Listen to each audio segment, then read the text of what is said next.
अस्सलाम वालेकुम नाज़रीन, मैं आपकी होस्ट समरीन फैज़ान खबर शाया करते हैं सूरज टीवी की जानिब से। वज़ीर आला हमज़ा शहबाज का अवाम को रिलीफ देने का बड़ा फैसला। वज़ीर आला हमज़ा शहबाज का शादियों पर वन डिश पर पाबंदी के कानून पर सख्ती से अमल दरामद का हुक्म। लाहौर समेत पंजाब के हर जिला में वन डिश पर पाबंदी के कानून पर मनोअन अमल कराया जाए। वज़ीर आला हमज़ा शहबाज शरीफ की हदायत। खिलाफ वर्जी पर कानून के मुताबिक कार्रवाई की जाए।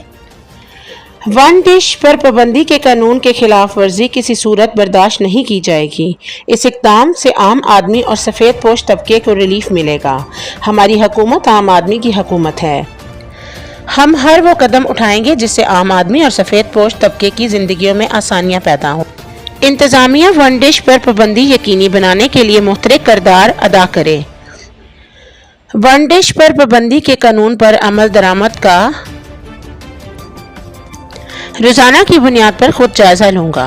वज़ीर आला पंजाब हमज़ा शहबाज की ज़ेर सदारत आला सतह का इजलास अरकान पंजाब असम्बली अब्दुल अलीम खान, सरदार अवैस लगारी, Chaudhry Mohammad Iqbal, Bilal Yasin, Khawaja Imran Nazir, Ramzan Siddique Bhatti, chief secretary inspector general police, additional chief secretary दाखिला, प्रिंसिपल सेक्रेटरी, वज़ीर आला मुतल्लका महकमों की सेक्रेटरीज और आला हकाम की इजलास में शिरकत।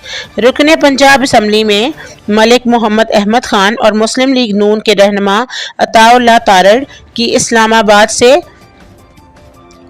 वीडियो लिंक के जरिए इजलास में शिरकत। मजीद खबरें जानने के लिए देखिए सूरज टीवी HD। हमारे चैनल को लाइक शेयर सब्सक्राइब कीजिए।